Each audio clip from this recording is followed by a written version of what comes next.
Muy buenas tardes, amigos de 360 grados. Hoy, como todos los viernes, tenemos los temas de salud.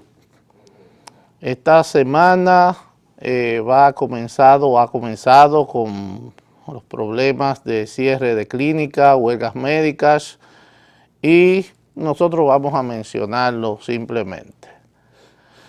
Algo importante que ocurrió también fue la pensión a 6.500 médicos, enfermeras, bioanalistas y personal administrativo del Sistema Nacional de Salud y del Instituto Dominicano de Seguridad Social. Nosotros pensamos que esto es un buen gesto del gobierno que el Colegio Médico no ha podido apreciar en su propia dimensión. Es una oportunidad para que el gremio médico converse con las autoridades y se siente en la mesa de las negociaciones para todos los puntos y tratar de que este tipo de pensiones sea estructurado en el sistema nacional, de las cuentas nacionales, en la Tesorería Nacional y en Hacienda, para que cada año, por ejemplo, el Día del Médico, sean pensionados todos los médicos que cumplan con los requisitos, que el Día de las Enfermeras sean pensionadas todas las enfermeras que cumplan con los requisitos, que el Día del Bioanalista sean pensionados las bioanalistas que cumplen con los requisitos y así sucesivamente, y pensamos que es una medida que va a beneficiar a miles de dominicanos y dominicanas, y muchos de ellos, como habíamos nosotros mencionado en ocasiones anteriores, eran médicos que estaban en sus casas con licencia médica y que no podían retirarse, pensionarse con lo que se les daba. Hoy día se van con una pensión digna. La mayoría de los médicos que cumplen con los requisitos, que estaban en hospitales, se van con un mínimo de pensión de 42,000, 52,000, 57,000 pesos. Y muchos de los médicos que fueron pensionados, a los cuales se le sumó la pensión del Instituto Dominicano de Seguros Sociales y la del Ministerio de Salud, se van con pensiones que rondan los 80,000 y los 90,000 pesos. Entonces, nosotros tenemos que eso es una medida que va a tener un impacto en la economía nacional y va a llevar mucha tranquilidad a los médicos y todo el personal de salud que se va a beneficiar. Como dijimos anteriormente, es una oportunidad para que el Colegio Médico se siente en la mesa de las negociaciones y dentro de las conquistas que se están planteando, seguirlas planteando al interior y tratar de que todo se estructure de forma tal que surjan leyes, que surjan otros reglamentos que automatice la salida a pensión de los trabajadores y médicos del Sistema Nacional de Salud. En esta semana hemos estado viendo algunas medidas que se han tomado para algún centro médico llamado Centro Médico Integral de la región de la provincia de Santo Domingo, y nosotros pensamos que han habido muchos comentarios. Nos vamos a limitar simplemente a dos aspectos. Uno, el Ministerio Público tiene todo el derecho de hacer sus investigaciones de acuerdo a los procedimientos que manda el ordenamiento jurídico, de buscar las pruebas documentales, testimoniales, materiales del delito que ellos están buscando. Se ha hablado mucho en torno a problemas de tráfico ilícito de órganos, y eso, aunque hay que señalar que eso ha ocurrido a nivel mundial, en nuestro país todavía no hay evidencias de que haya ocurrido, y si las investigaciones son en esa dirección, y arrojan resultados y culpables, en ese caso deben ser sometidos a un debido proceso y que sean juzgados por los tribunales y castigados o dejados en libertad si no hay pruebas contundentes o no existan las evidencias del lugar o no haya ocurrido el hecho. Entonces es importante eso. Y hay algunos sectores, inclusive del sector de salud, que han planteado que esto es una leyenda urbana, que son rumores, que es Radio Bemba, el hecho de que cada cierto tiempo ocurren desapariciones y crímenes de niños y se argumenta el tráfico ilegal de órganos. Entonces, esto nadie puede negarlo absolutamente, es muy raro, es muy difícil que ocurra, pero hay que dejar que en las investigaciones sigan su curso. Y las consecuencias de esas investigaciones, como ya ha planteado hoy día el Colegio Médico y la Asociación de Clínicas Privadas, de no ser ciertas, podrían producir un gran daño en esas instituciones que tienen muchos médicos que laboran allí y que muy probablemente que la gran mayoría de ellos, si hay un delito, que la gran mayoría de ellos no estén involucrados en ese delito. Entonces, en todo, tanto en el derecho como en la medicina, en la salud, la prudencia siempre es importante en la investigación. Tanto el médico como el fiscal deben ser muy prudentes en la investigación y dar pasos certeros para que se llegue a un fin que sea el de dar justicia a la sociedad. Estos son temas que están en el tapete hace mucho tiempo y lamentablemente podrían contaminar el proceso incipiente que hay en nuestro país de donación de órganos.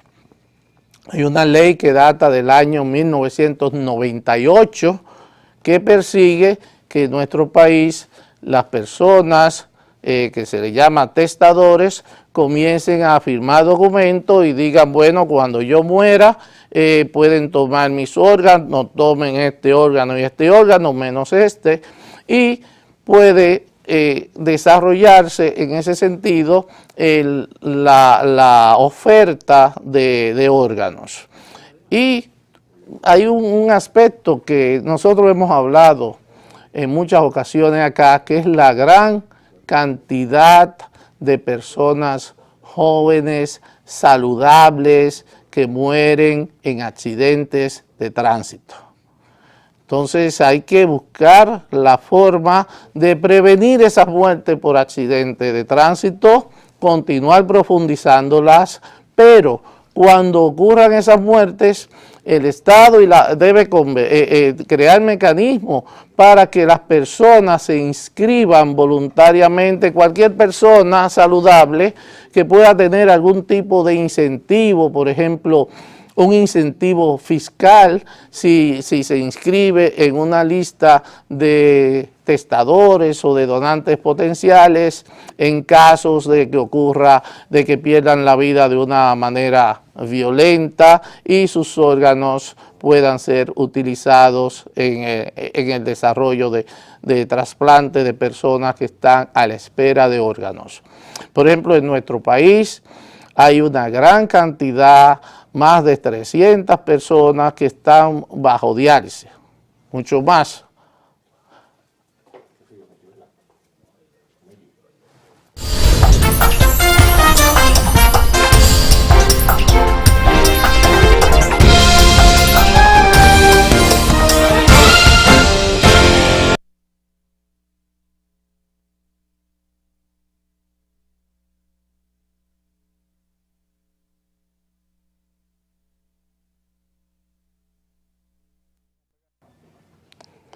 Sí, amigos televidentes, hemos tenido una pequeña interrupción por el servicio eléctrico.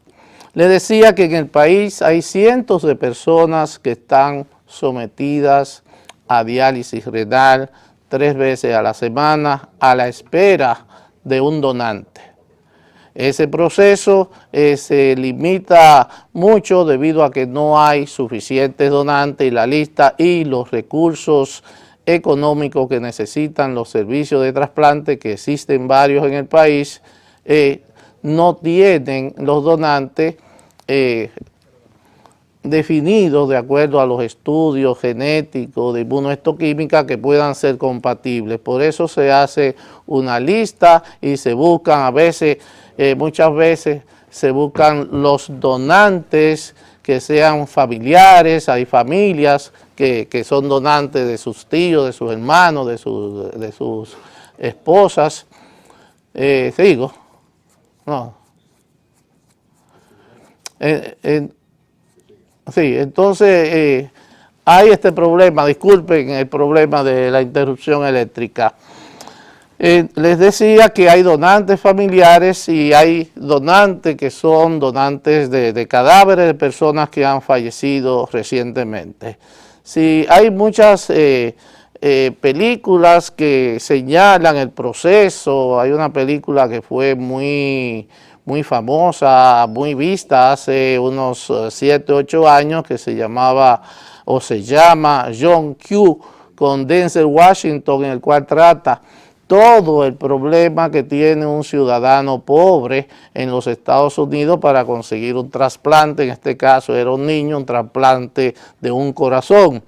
Y eso es un proceso que, como han definido todos los profesionales especialistas en la trasplantología, personas que hacen trasplantes, es un proceso muy rígido desde el punto de vista del tamizaje, de la determinación y de la búsqueda de un donante compatible, y son equipos que tienen los recursos para desplazarse a un lugar y con las condiciones previstas de mantenimiento de una cadena de fría y el tiempo mínimo para llegar con varios equipos, uno para retirar el corazón o el órgano y otro para poner el corazón u otro órgano que se haya puesto. O sea que la trasplantología, el trasplante de un órgano, es una actividad médica, quirúrgica, de una gran importancia, muy sofisticada y de altos recursos.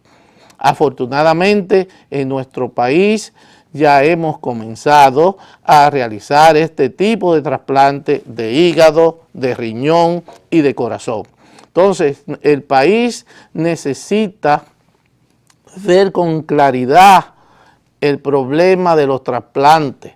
La ley de trasplante existe y esa misma ley que crea el organismo, el INCOR, que es el Instituto Nacional de Coordinación de Trasplante, que crea la Comisión Nacional de Trasplante, define todos los criterios para los trasplantes. Y uno de los planteamientos que hay en el considerando 2 dice que nadie debe recibir un centavo por la donación de un órgano. O sea que eso está claramente definido en la ley, pero lamentablemente ocurren tráfico de órganos y a nivel de diferentes países se ocurre tráfico de personas, trata de personas, tráfico de órganos, y en ocasiones estuve revisando la literatura, por ejemplo en Costa Rica. En el año 2014 hubo una red formada desafortunadamente por médicos que contactaban personas que querían vender un riñón, porque hay países donde eso ocurre, pero fueron detectados y fueron puestos a disposición de la justicia. Entonces, negar que el tráfico de órganos existe sería no tomar a nivel mundial. En el país no tenemos evidencia de que exista, pero sí sabemos que existe, y entonces en ese sentido tenemos que tomar las autoridades de salud, las autoridades fiscales, el Ministerio Público debe tomar todas las medidas del lugar para impedir que en el país pudiese ocurrir el tráfico de órganos. Y para cerrar con este tema, para pasar con nuestro invitado en la próxima sesión, en el año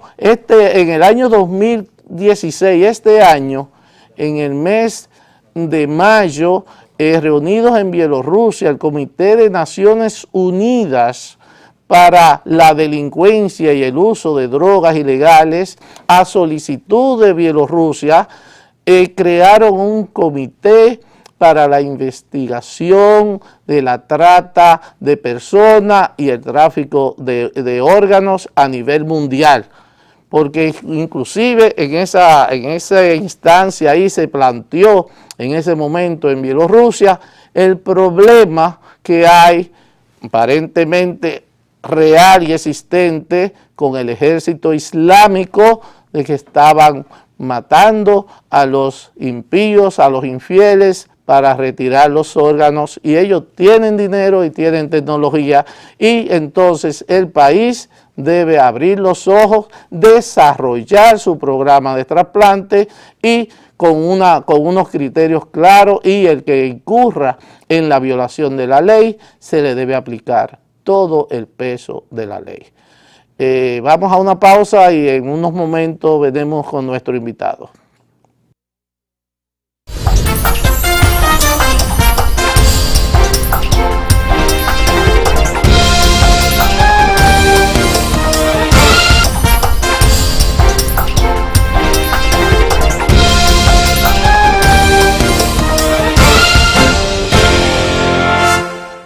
Muy bien, vamos a continuar con el doctor Tomás Vargas, pero antes quiero hablar un poco del monumento de las columnas, la columna que está en Ciudad Nueva.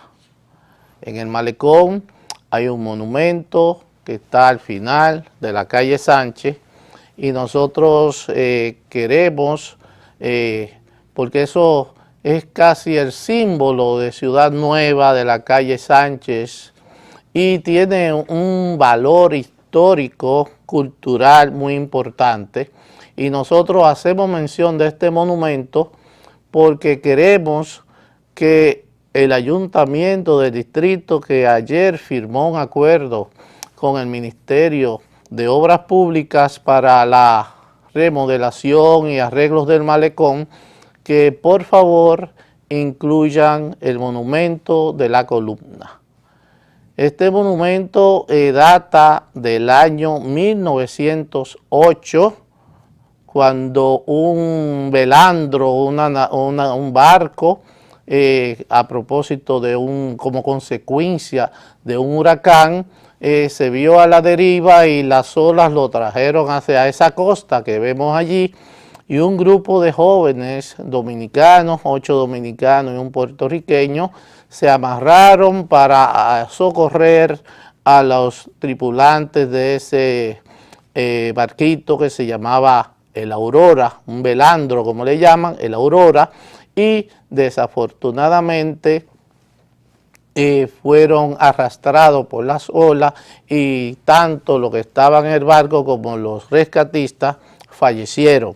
Entonces ya para el año 9, para el año siguiente, se reunieron un grupo de ciudadanos de la capital e hicieron este monumento y pusieron una tarja en la cual nosotros, los que nacimos y criamos en Ciudad Nueva, calle Sánchez, desde muchas generaciones de dominicanos que vivimos en ese era el punto de referencia, y una de la clave para saber si alguien era de Ciudad Nueva o de la Sánchez era preguntarle lo que dice la tarja, que inicia con una frase del poeta don Federico Enríquez y Carvajal, que dice: al ver la nave zozobrar perdida, un noble rasgo o un noble gesto le costó la vida. Y comienza mencionando que había que mencionarlo todos en José Maíz, Casimiro Almonte. Entonces, eso es un patrimonio a la entrega de la juventud, de amor al prójimo, de servicio, de buen samaritano, y tiene valores arquitectónicos importantes. Fue construido por el maestro de la obra, fue un hijo de Buenaventura Báez. Entonces, es un monumento que merece el rescate de toda la ciudad capital y el reconocimiento, mantenerlo en la memoria por los siglos de los siglos a esos jóvenes dominicanos y un puertorriqueño que entregaron su vida por amor y servicio al prójimo. Nosotros esperamos que el Ayuntamiento del Distrito Nacional con su nuevo síndico tome en cuenta este monumento. Nosotros vamos ahora a conversar, vamos a continuar con mucha positividad el punto de trasplante de órganos que iniciamos hace un ratito y que es el punto obligatorio a conversar en estos días. Tenemos con nosotros a nuestro querido amigo, el doctor Tomás Vargas, que es oftalmólogo, y yo le voy a preguntar, porque es un problema de actualidad, es una dificultad muy grande, no hay la tecnología adecuada para efectuar un trasplante de córnea en la República Dominicana, hay dificultades, ¿y de qué tipo? Bueno, gracias Bruno Calderón. Yo dirijo un centro de oftalmología, uno de los más grandes de la República Dominicana, y dentro del centro nosotros realizamos semanalmente varios trasplantes de córnea. Tenemos un equipo de corneólogas que hacen un volumen más o menos de aproximadamente al mes entre 15 a 20 cirugías de trasplante de córnea. Y en el país existen ustedes varios solo centros. hacen más de 52 semanas por 5, por 15, son casi 750 trasplantes al año. Wow, es mucho. Sí, pero hay diferentes tipos de trasplantes. Hay trasplantes que son, como le dicen, tectónicos, que es simplemente para cubrir una perforación por una infección ocular o por un trauma ocular o un defecto de tejido de cualquier naturaleza, quemadura, etcétera. Entonces se hacen unos trasplantes que no son para conseguir la transparencia, sino para mantener el órgano, para luego, entonces en una segunda etapa, realizar lo que es el trasplante con fines de recuperación visual. Ok, de esos son más limitados y sí, más costosos. correcto. Nos gustaría que nos hable. No, y dentro de los trasplantes, en la córnea es un tejido del órgano visual, que es el ojo. Entonces lo que se trasplanta no es el ojo, porque hay muchas personas que han querido, por ejemplo, investigar si se pueden trasplantar la retina o el nervio óptico que se dañó en el glaucoma o en la retinopatía diabética. O sea, eso todavía no es posible. No es posible. Digo yo, todavía no es posible porque la ciencia da muchas vueltas. Pero lo que se trasplanta a nivel mundial en todos los países es la córnea, el tejido. Y por ejemplo, en una cirugía de catarata pueden existir complicaciones que dañen solo una capa, la capa más interna de la córnea, que es el endotelio, que es la que hace la transmisión de nutrientes a través del humor acuoso hacia el tejido corneal y mantiene la transparencia. Solamente pueden hacerse, inclusive, si es ese el caso, un trasplante solo de la capita interna, se llama un trasplante endotelial, que no hay que quitar el tejido, sino solamente quitar la capita dañada y poner de un ojo sano. O sea, pero se necesita una córnea de un ser humano para hacerlo. No se necesita una biocompatibilidad del donante con el ojo recibidor. ¿Por qué razón? Porque la córnea es un órgano avascular. Quiere decir que no tiene vasos sanguíneos que lo nutren, sino se nutren a través del líquido, del humor acuoso, que hace trasplante de ese tipo de... O sea, que las reacciones de rechazo no hay que ponerlo bajo inmunosupresores a esos pacientes con trasplante de córnea o una dosis menor. Sí, se ponen dosis pequeñas tópicas de inmunosupresores para evitar el rechazo. Que son básicamente esteroides, nada más. No se ponen de esos inmunosupresores bioral o inyectados que usan los demás trasplantes, porque normalmente cuando se hace también, pero esa es una parte, ¿verdad? trasplantes solo del endotelio. Pero hay trasplantes lamelares, que quiere decir de una sola parte. Por ejemplo, si la superficie externa, ya en este caso, está opaca, ya sea porque hubo una infección de una conjuntivitis, queratoconjuntivitis, que normalmente son virales, o puede ser que sea una herida superficial que haya producido una cicatriz. Entonces se puede, si determinamos que solamente la tercera parte anterior de la córnea es la opaca, solamente se le trasplanta ese pedacito de tejido. Sí, pero esas personas que necesitan, aunque sea esa parte superficial o ese pequeño endotelio, no ven. Puede ser que ven poco, pero ven poco. Ven poco, sí, y de las personas que no ven, que necesitan un trasplante de córnea. Generalmente es bilateral, o si se daña una, se daña otra, no sé. No. ¿Y qué cantidad de personas hay, qué déficit de córnea tenemos? Porque hay una ley que estableció la creación de extracción y banco de córnea. Y también tengo entendido que hay compras a nivel de los Estados Unidos que se compra, y tiene mucha explicación por lo que usted acaba de decir, que no hay mucho rechazo, y entonces es importante señalar eso. Y te voy a agregar otra pregunta. Hay una parte de la medicina que está avanzando mucho, que se llama la medicina regenerativa, que a partir de los órganos, de parte de un órgano, de un tejido de uno, de una persona, se pueden ayudar se está trabajando en esa parte para córnea, por ejemplo, y bueno, la pregunta es muy amplia y te la dejo. Sí, bueno, te quería decir que los pacientes puede ser unilateral. Normalmente las opacidades corneales son por traumas, por quemaduras, por diferentes puntos postquirúrgicos. Entonces, eso es un ojo, pero hay casos que son por problemas congénitos, que son bilaterales, degeneraciones corneanas bilaterales congénitas, que pueden ser desarrolladas después de la adolescencia, por ejemplo. Bueno, pero el trasplante puede ser completo, de la córnea completa, desde el epitelio hasta el endotelio. Eso ya hay que sacar un trozo de tejido circular de 5 a 6 milímetros del ojo donante y de ese mismo tamaño del ojo recibidor, y ese botón se pone y se sutura con unos hilitos finititos que parecen un cabellito de esto que tenemos, hilo nylon. Entonces esos hilos permanecen años sosteniendo ese botón que normalmente es difícil que pueda soldarse 100%, por eso necesitan siempre un sostén. Esos hilos se le dan. Y son duraderos, los trasplantes de córnea duran 10, 15, 20 años. No, puede durar promedio en la cual se están poniendo implantes de córnea, trasplante. El trasplante puede durar toda la vida.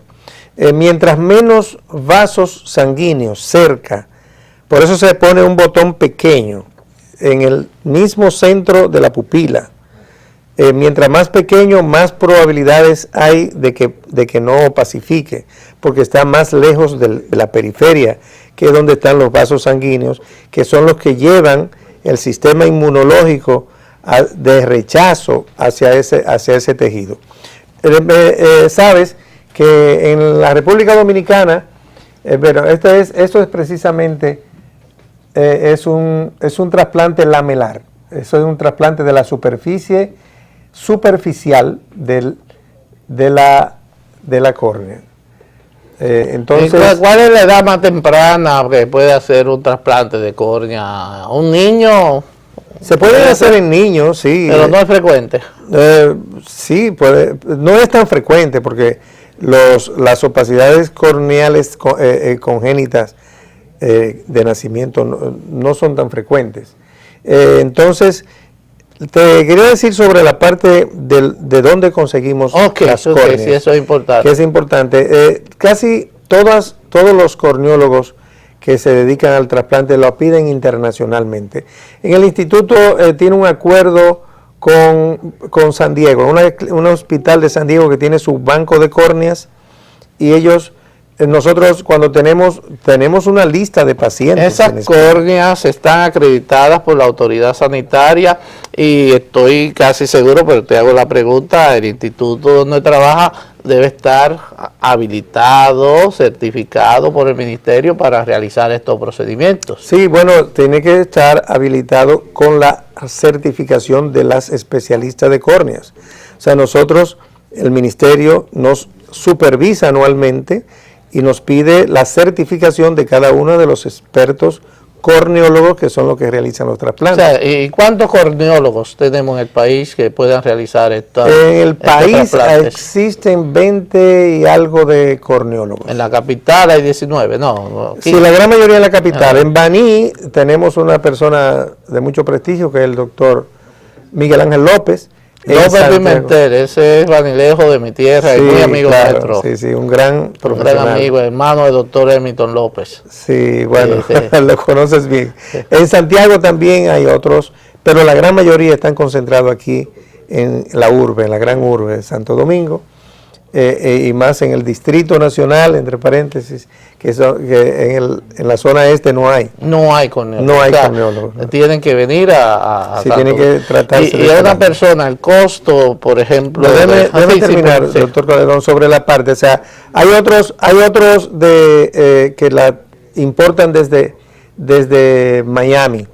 Pero ya aquí está el doctor Juan Francisco Valle, hijo del doctor Báez, el del doctor Juan Valle, padre, que vino recientemente de Estados Unidos y le ha calentado el banco de córnea que fundó su padre y ha estado haciendo campañas de captación de donantes, o sea, no de difuntos, sino de los vivos, que tenemos que dar nuestra firma de consentimiento de que cuando fallece, si llega a cualquier centro y el centro llama al banco de córnea y ve que en la lista, en la base de datos está ese nombre, sin preguntarle a los familiares, eso es lo que se llama, la ley de trasplante, lo que se llama un testador.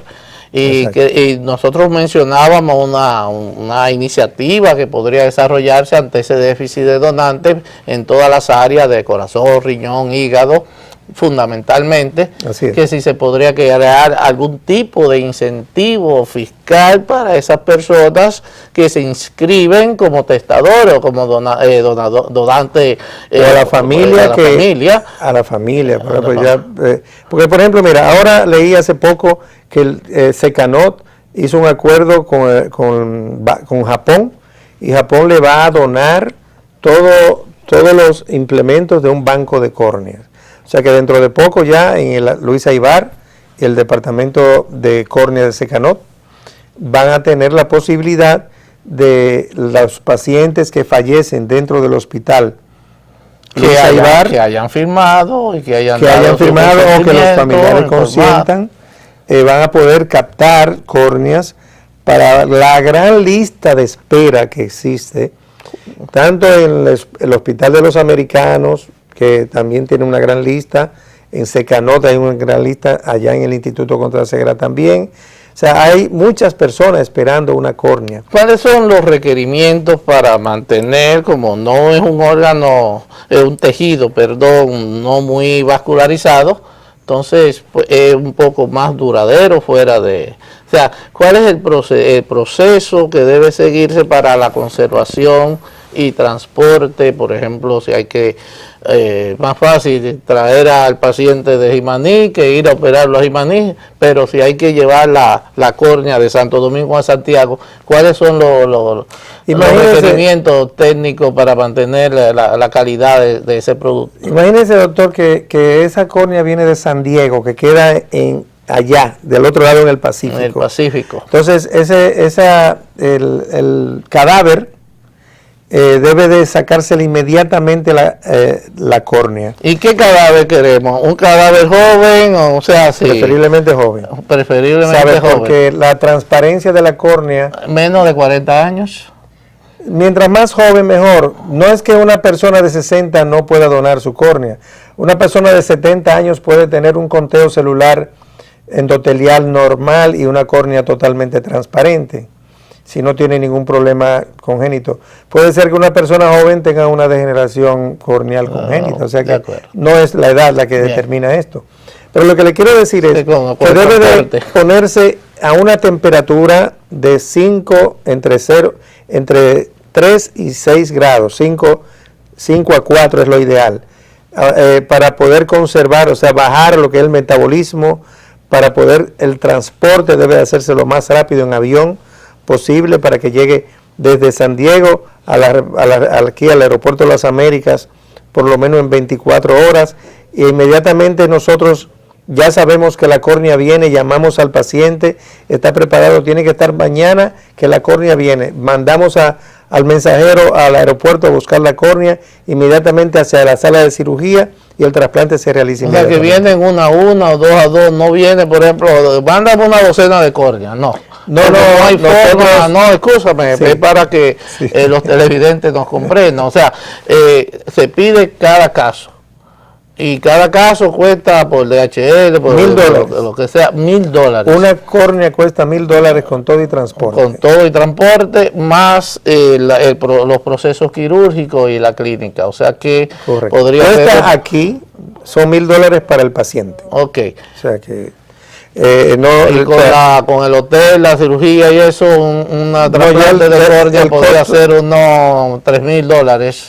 Sí, hablamos 110,000, 125,000, 150,000 pesos. Sí, menos de 150, pero más de 100.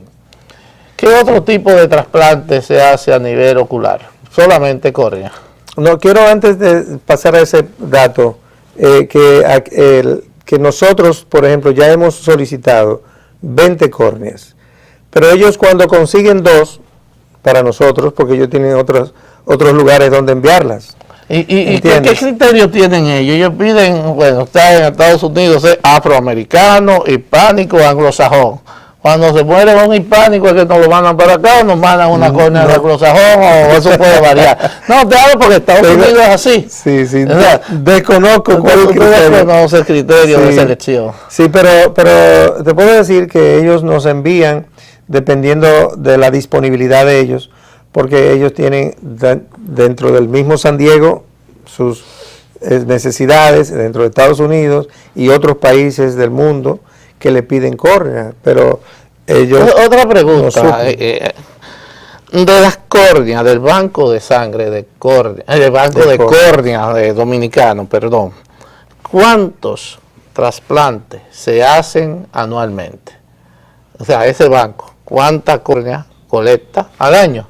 5, 10, 20. Aquí son pocas, creo que ya a partir del año pasado se ha reactivado el proceso de concientización. Inclusive se hizo una caminata en el parque, en uno de los parques cementerios de aquí de la Duarte, con las funerarias Blandino, creo, y otras funerarias, para concientizar a los familiares de que puedan, cuando lleven el cadáver reciente, que puedan decir... Bueno, esa es otra pregunta importante. Sí, pero son pocas. Entre la muerte y la extracción de la córnea, ¿qué tiempo es el más prudente? Antes de las 24 horas. Antes de las 24 horas. Sí. Tiene que ser algo reciente y el cadáver no puede estar en condiciones de una temperatura demasiado y antes de ser tratado con el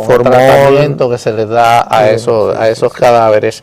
Nosotros nos gustaría, Tomás, que ante esta situación de